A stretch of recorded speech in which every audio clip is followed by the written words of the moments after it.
মহান আল্লাহর নামে যিনি পরম করুণাময় এবং অত্যন্ত দয়ালু। আমি এই জায়গায় দাঁড়াইয়া ঠিক 4 মাস আগে যখন নির্বাচনে জিতছিলাম, আর নির্বাচনের আগে 2 দিন 3 দিন আগে যখন লাস্ট শেষ জনসভা করি এখানে, তখন আমি কিছুই জানতাম না রাষ্ট্রের পলিসি কি। তখন আমি আমার স্বপ্নের কথা আপনাদের সামনে বলছিলাম। স্বপ্ন ছিল এই যে মরা খোয়াই নদীটারে পরিষ্কার করে 2 পাশে রাস্তা হবে, আর এই খোয়াই নদীতে নৌকা চলবে। আমাদের ছেলে মেয়েরা বিকাল বেলা মেহমানরা আসলে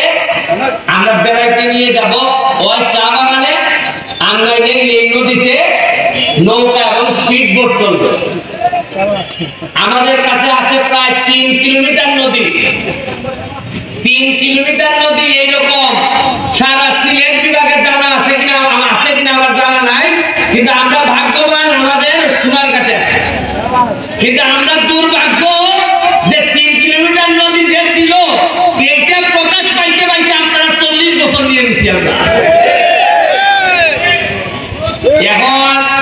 ফুটপাত থেকে ইন্ডিয়া একটা সমুদ্রের মতো লাগে। সিএনজি যেসা খানা খারাপ করে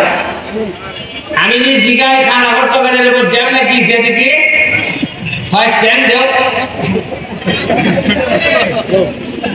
আমি 2টা স্ট্যান্ড বানাই দিছি। স্ট্যান্ডটা উদ্বোধন হইলে বলে কোন সিএনজি রাস্তার মধ্যে রাখলে মোরা উনকা তো স্ট্যান্ড আছে, উনকা খানা করতে তো সব হবে কারণ আপনিও বুঝতে পারবেন জায়গা 40 বছর ধরে আমি দেখি ওই সিবাজে আমার এমডি যায়, আর ওই বাজার খানেন দিয়ে মাছওয়ালা মাছ বেচে, আর এমডি ফালের পর আছে। এই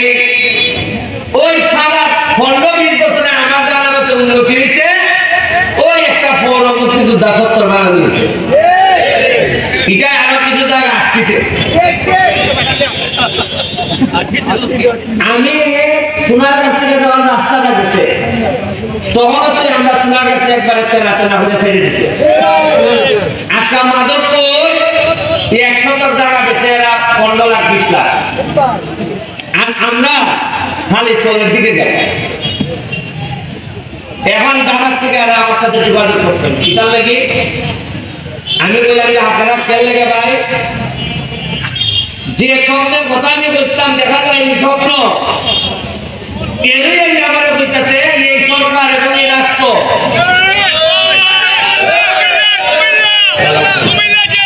ভালো আছেন। থ্যাংক ইউ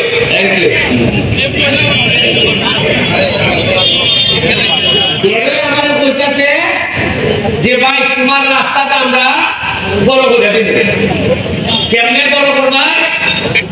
60টা স্টিকার বড় করতে করতে বড় কইলে একবারে তেলে আবার আপন্ত যাইব জগদীশপুর বর্ত। এর মানে চাইলে নিব আপনার যে কষ্টটা আমরা আছে। এই যে একটা সিএনজি প্রত্যেক দিনে মানুষ মরে, কারণ এই রাস্তা 40 বছর আগে যে যানবাহন আছে 40 বছরের 10 ডাবল বাড়ছে যানবাহন, কিন্তু রাস্তায় 1 ইঞ্চিও বাড়ছে না। আমি বলতাম যে মজা মারে মজা ভাই, আর নুল আমিন ভাই সহ আমরা খালি বইতে পারি। রাস্তা বড় হইতো, এখন সমস্যা দেখা দিচ্ছে। রাস্তা বড় হইতো বাজার বড় হলো কেমনে? বাজার বড় হলে তো বিল্ডিং ভাঙা পড়বো। এখন আমি অপশন দিছি, তারাও আমার দিছিল উপরে আকাশের মধ্যে হেলিকপ্টার উঠবো, ড্রোন উঠবো, উঠিয়া দেখবো যে বাজারটারে বাইপাস করলে পুরান দিয়ে হরণ টিকেন্ডও হরণ যায়, বাইপাস মানে ধরুন গুগাড়ে যায়, ধরুন বাইপাস ঢুকে গেলে ঢুকিয়া ও আমরা বাজারের পিছিয়ে দিয়ে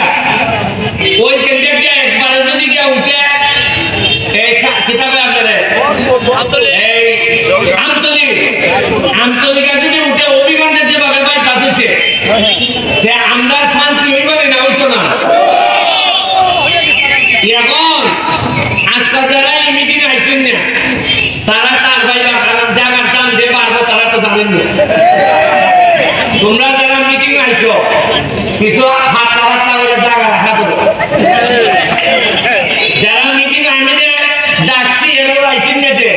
তার ভাইবা তারা মনে করেন যে বিদেশ গেলে যদি টেকা রুজি আরে টেকা রুজি আমি সব কন্ট্যাক্ট খোলা রাখলে টেকা রুজি ওটা 6 মাস হয়েছে আমি এমপি হয়েছি আমি জানি আগামী বারো না এমপি হইতে পারবো সেটাও জানতাম না কারণ আমি রাস্তা বড় করবার লেগে আরেক বেটার পর কিছু বানবো এই বেটা বলবো ওই বুটটা দিয়ে আমার কত বড় ভুল হয়েছে কিন্তু যাও তো সব সোনার কাঠের কল্যাণ হইব আমি যদি মহিলাও যাই তাতেও যদি আমার সোনার কাঠের মানছে মনে করে যে এই পুরাটা মরছে সোনার কাঠের লাগিয়া আমার একটা বিশ্বাস সোনার কাঠের মানছে সবচেয়ে বড় জানাজা করে দিয়ে দিব 6 মাস গেছে সরকারে বরাদ্দ পাইছি 29.29 কোটি কত পাইছি আগে জীবনে উঠেনি আগে থেকে 5 টাকা টাকা আইলো গেল নাই তার গেল নাই এই জায়গার মধ্যে মিটিং হয়েছে অন্তত 50টা হয়েছে না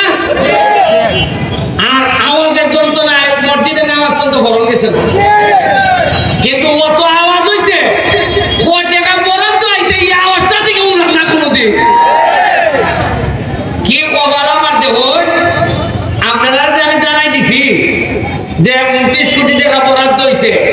এই কারণে আমার নামে বিচার দিতে দিতে সংসদ ভবন পর্যন্ত বিচার দিছে ওই করিমগঞ্জ তারাইয়ের একটা এমপি আছে তার নাম বিরোধী দল বেড়া করে ছোট ভাই আমার বড় কষ্ট হয় তারাই করিমগঞ্জের মানুষের লেগে সন্নু ভাই আমার লেগে বিচার দিচ্ছেন না সংসদ ওইটা যে মাননীয় স্পিকার এই যে একটা লোক সব হিসাব দিলে আমরা ইজ্জত থাকে না আমি জীবনে ভাই বলছি না আপনারা টেকা আপনারা কইতাছি আমি ভাই টেকা আপনারা আইছে আপনারা আমার কইতা কেমনে খরচ করছো জানাও টেকা হিসাব দেও আমি এই কথা কইছিলাম দেখিয়া আমার নামে বিচার মহান সংসদ আর আমি এক বেটার জিগাই তুমি বিরোধী দল তুমি সরকারের বিরোধিতা করতে তুমি আমার বিরোধিতা করো কিতা এর মানে হইল গিয়া এর রায় রায় আর আমি করছি বিপদ আজকে আমার একটা অভিজ্ঞতা গেছে ফাঞ্চরি একটা 25 একর জায়গার মধ্যে একটা eco tourist eco park hotel eco রিসোর্টের কথা 18 সালে এটার লেগে বরাদ্দ হয়েছে 1 কোটি টাকা কত হয়েছে আজকাল দেখি আমি 1 কোটি টাকার মধ্যে 80 লাখ টাকা দিয়ে একটা পুকুর খনন করছে আমি জিগাইলাম পুকুর খনন করতে অত টাকা লাগে কিতা কয়টা খনন না ওইটা পুকুর আসিল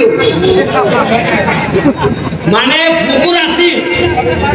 ইটারে আবার পুকুর খনন করছে কয়টা টাকা নাই 80 লাখ আরে আমার ফল লাগে